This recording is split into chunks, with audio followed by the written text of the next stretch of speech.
अस्सलामुअलैकुम दोस्तों, YouTube channel civil engineering में खुश आमदीद। आज की इस वीडियो में हम आपको कोर कटर मशीन के बारे में बताएंगे और इसके काम करने का और इस्तेमाल का तरीक़ाकार पूरी वीडियो में दिखाया जाएगा। तो वीडियो को लास्ट तक ज़रूर देखिएगा। कोर कटर मशीन एक ऐसी मशीन है जिसकी मदद से हम कंक्रीट की स्लैब या कंक्रीट के बीमों में मुख्तलिफ डाई के सुराख कर सकते हैं। ये सुराख बिजली के पाइप या फायर एक्सटेंशन पाइप गुजारने के लिए इस्तेमाल किए जाते हैं। तो कोर कटर मशीन ऐसी पावरफुल मशीन है जो कंक्रीट के अंदर मौजूद सरिये को भी उसी डाई में काट देती है जिसमें हमें सुराख करना दरकार होता है।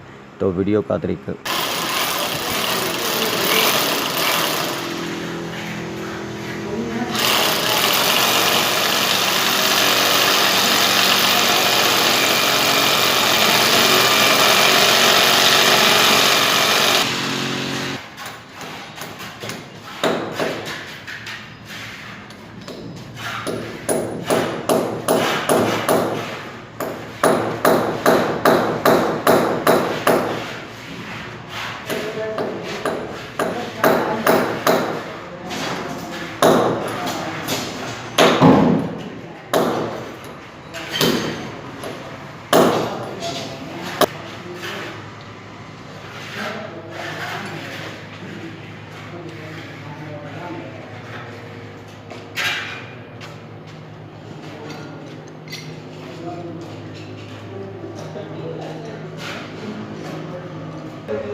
खराब हो गया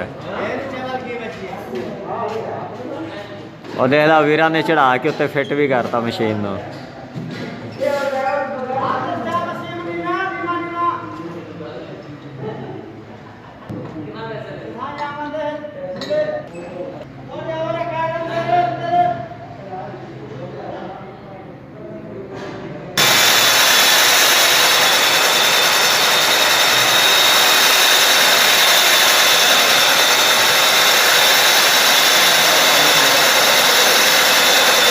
मेल ते चुक लाना।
है।